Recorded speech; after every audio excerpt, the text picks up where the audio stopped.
What we need is our chrome trim for the base plate, and look at the state of that. See how bent up that is? That comes from repeatedly banging your camera down on a hard surface, and basically it just bends it up in the middle. Just repeated abuse. So I'm just going to see if I can straighten that out over the edge of a wooden block. And that curve is rather gentle, so it's not concentrated right at one spot, so I've got to be quite cautious about this so I don't end up with a kink in that chrome trim.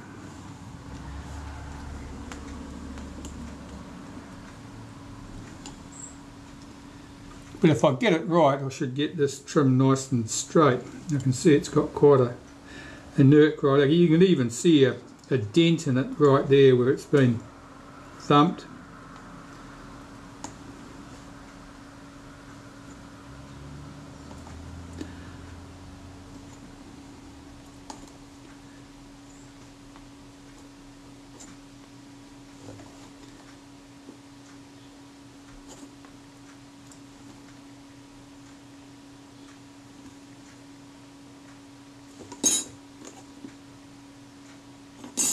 Yeah, I'm quite happy with the state of that. That's pretty flat now. It's certainly flat enough for our purposes. Right, so we'll have that. And I want to wind the turn of tension onto that film advance. So what I normally do is press up on the lock lever, swing it to one side. And I'm not sure I can show you this. What I've got to do is I'll engage a pair of tweezers in the end of the film advance. I'm going to lift the release lever out of engagement, advance the film advance one full turn,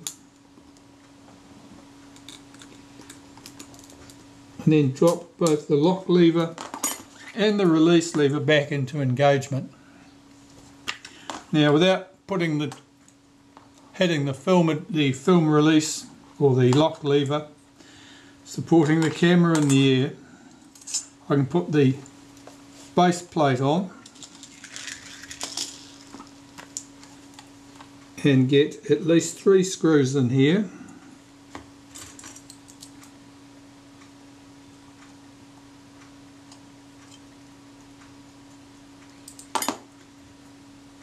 Because I need to get my film advance lever on here before I disturb that film advance in any way.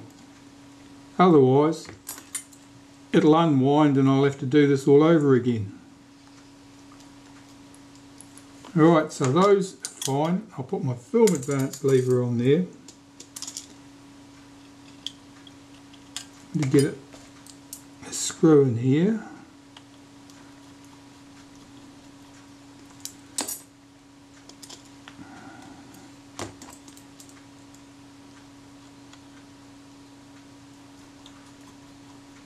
I might as well put the whole 3 in. You only need 2 at this stage. 2 is sufficient to keep it stable. But I'll put 3 in because that's tidier. Okay, so we've got our film advance lever on there now. That means that the film advance can't unwind by itself. So, if I press the release lever there, hold down the lock lever, swing the film advance lever, it just swings through its normal arc, returns to the rest position. I press the release button, the release lever, hold down the lock lever, I can swing it again. So that's all done. The film advance is all present and correct, and I'll get the other screws in here on the base plate.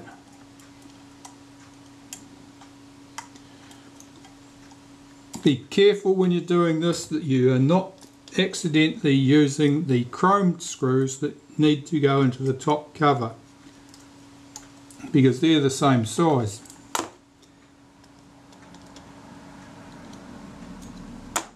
It's not unknown to find a chrome screw being misused in a position down here because someone has accidentally used it down here, closed the camera up and discovered they were shorter chrome screw. In fact, there's one there. Discovered they were shorter chrome screw and had to get another chrome screw out of the spare parts so they could finish the camera up. Yeah, that's definitely chrome. Let me just check my parts here.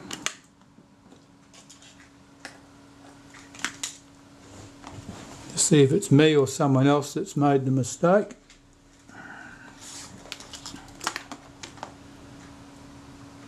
It's not that container.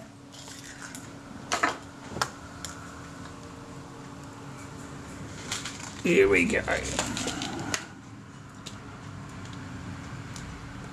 Yes, I already have 2 chrome screws, so we've got a spare chrome screw because someone had done exactly as I said people sometimes do. So I'll just find a nickel plated screw to put back in the base plate.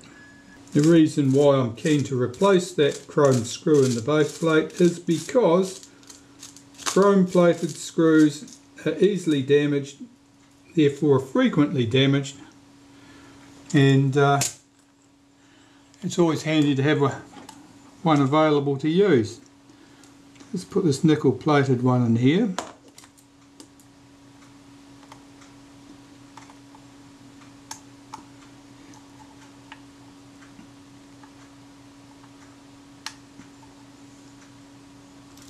Okay, that's the base plate on the camera, the film advance mechanism complete.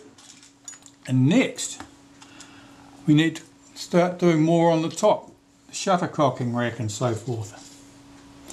And to start that off, we'll start with the chrome trim. That goes there. The strap lug holds that in place. So I'll get the strap lug fitted at this end of the camera.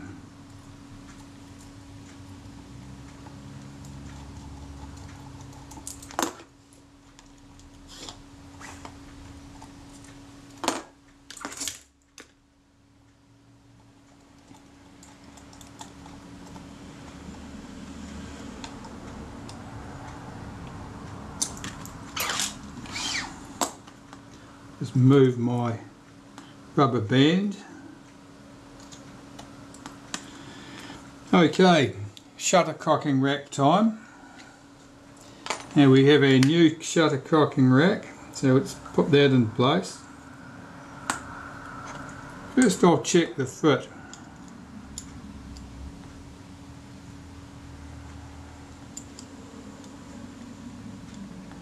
That's very tight against that gear there. This post, that shoulder screw is what's known as a service replacement. The head is slightly larger in diameter than the original screw. As a result, it means it pushes the rack further over towards the gear. In this case, there's insufficient clearance. So it probably doesn't need a service replacement post there. That may even be bent actually, just looking at the way that runs, which again is not something that's particularly unusual. People sometimes bend screws like that in order to, yeah, it is, it's bent. So that's bent. Now someone's done that accidentally or intentionally. Usually it's done to decrease the amount of clearance you've got here, but it can also be done to increase it by pushing it away. Let me just get another post. I've got one here. I'm sorting through my loose screws container here. I can't see one. Let's try this one. This is an unmolested original. That's my bellbird. Yeah, and the rack drops in nicely. No arguments, no fights. That's good. Right, so we have unhooked that rubber band. We have a clamp plate that goes here.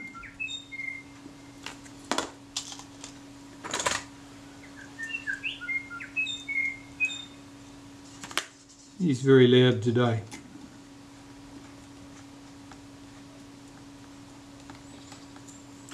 We've got a couple of screws going on that bracket.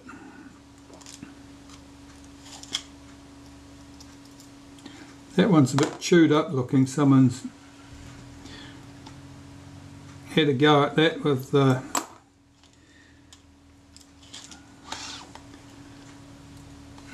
axe blade or something. Get this one down. Not doing that screws up, just doing them up snug. I'm not tightening them at this stage. I need to find out how that rack runs. We'll put the retainer, the strap lug at this end. Now there were shims under these lugs, the strap lug and the retainer when we started. They may or may not be necessary. So first we'll try without them and see what happens. If the film advance is stiff, we'll find out where it's stiff.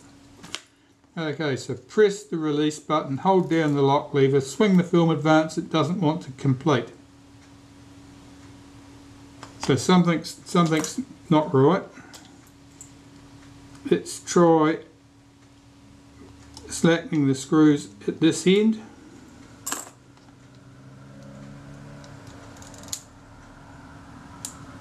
It's a bit stiff still, it's got to be at this end. So I'll remove that screw,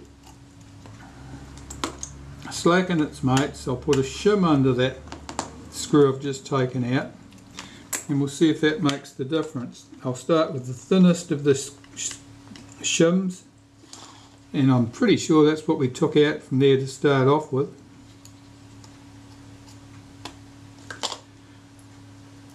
Now of course you could create a bit more clearance there by bending up the end of that bracket too.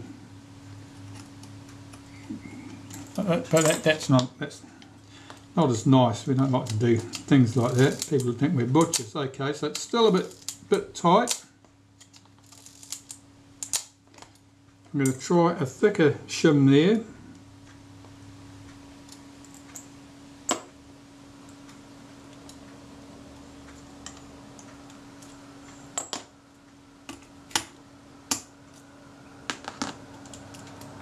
And the bracket here is loose at this end, so that's not causing the tightness. Right, see if we can get that shim out and find a thicker one to put there.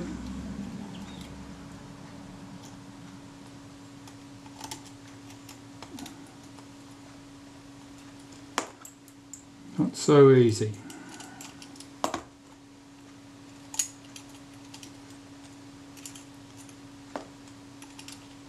This particular camera, I mean, we know someone's been in here doing terrible things to it, so there's no limit to the sorts of terrible things people might have done.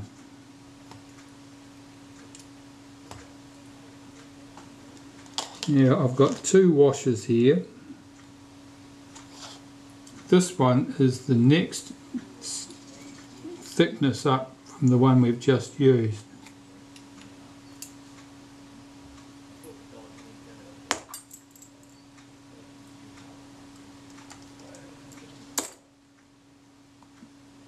That screw back and check what sort of action we get.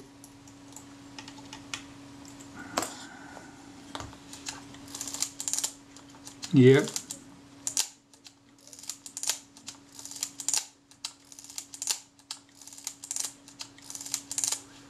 It seems to run smoothly. Right, I'll tighten these two screws and see how it behaves at this end.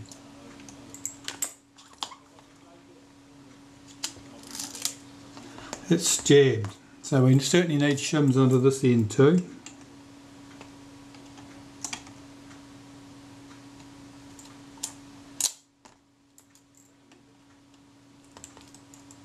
Now the strap lugs can get bent. If the strap lugs get bent, typically it's either because someone's dropped the camera or they've tried to force through a strap that was too thick. In either of those cases you can end up with that strap lug being distorted. If that strap lug's distorted, you can find that binds on that shutter cocking rack.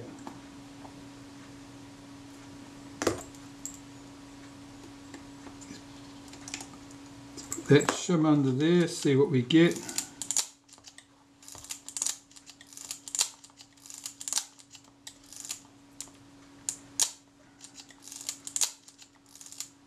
It sticks occasionally. I've got to analyse and find out why. I was looking at this. Now, even though I've got the standard shoulder screw here, I can see that this cocking rack is very tight against the shaft here, and I suspect there's insufficient backlash there. So, something else we need to do. Take this off, recover that washer. I need access to the screw head. Of course it's hidden under the chrome trim, so I'll just slacken off the screws at the strap lug end. In fact, we'll lift that off completely.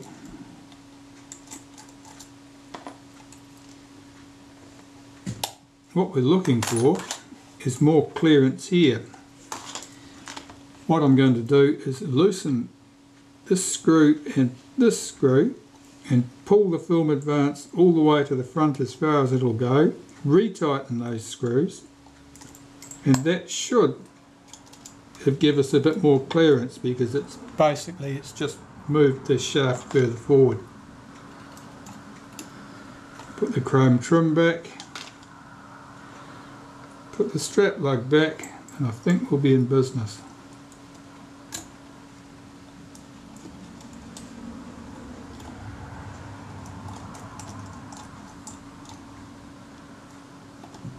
You might think that it'd be very nice if you didn't have to muck around with shims, and that's quite true. But in the real world, it's very hard to manufacture things that require very tight tolerances to those tight tolerances that they actually require. And we are talking about the ability of manufacturers to do things like that 60 something years ago. No, it's still tight.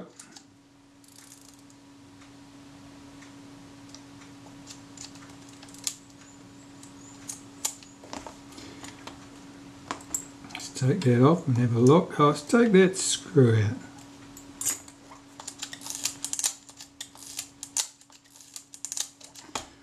I might have to put a shim under that screw as well.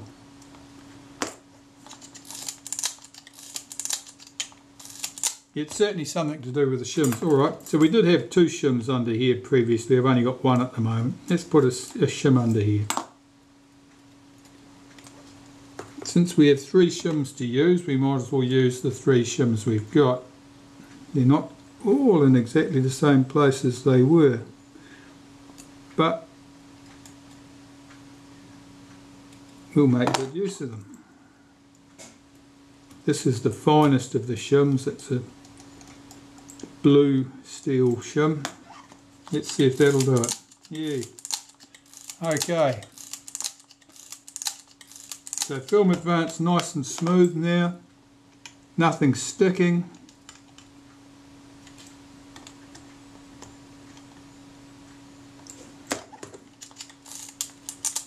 Oh, it did when I tightened that screw up. Let's slacken that one off and put a thicker shim under there.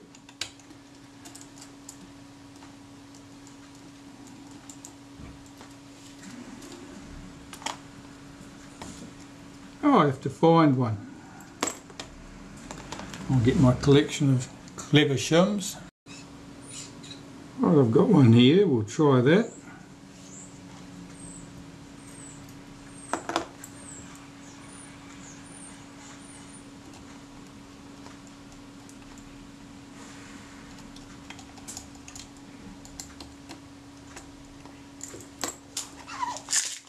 And what do we get?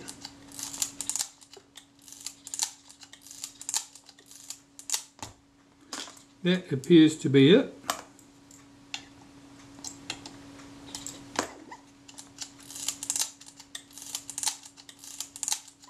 Good, we can move on to the next thing. Well, in the blink of an eye, you'll find that I've removed that cocking rack. Now that I've decided exactly where shims needed to be and that everything was working right, I removed the cocking rack, lubricated it with some synthetic grease, put it back in place, and it's all finished with. Everything's tightened down, ready to go. Put a touch of lacquer on this screw on the top of the film advance there, so there's no danger of that working its way loose. And now I'm going to fit the rangefinder, which I've previously cleaned and got ready to go. So I'm going to put a couple of spots of lacquer on this, which helps encourage it to stay in the right place, because these aren't pinned in place, they're only held down with screws. Now inevitably, if the camera gets dropped, that rangefinder will shift on the camera top.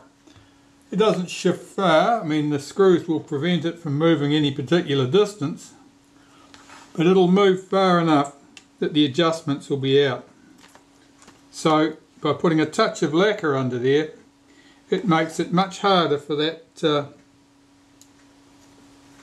shear away. I'll just put a screw in there.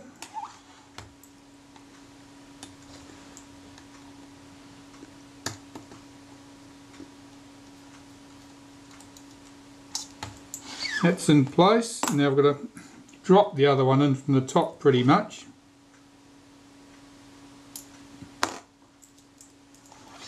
At least I can look in from the front and see where it sits. Yeah, it's in place. No, it was in place, it's just hopped out.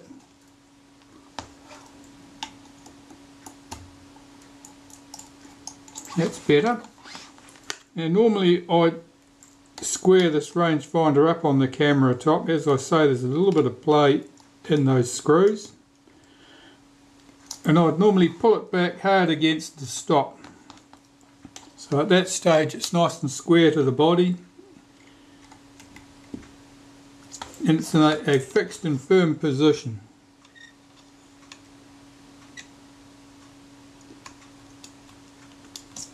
Right, those two screws are done up, and now I've got to check the rangefinder, so I'll look out the window and see what the alignment's like.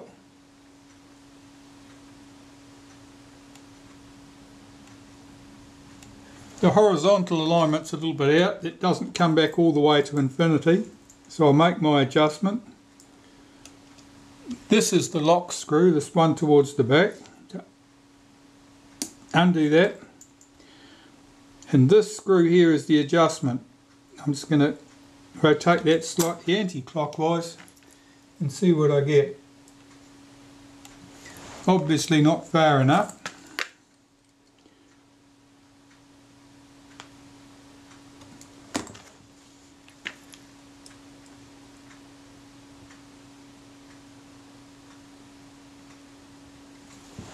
That looks pretty good. I'll just lock the lock screw and check what I've got.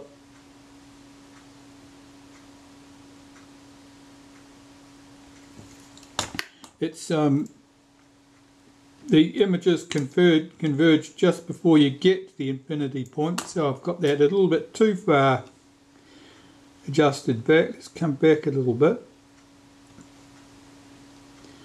Getting this adjustment right is by no means as hard on a big C camera as it is on a small C camera. The adjustments aren't as touchy.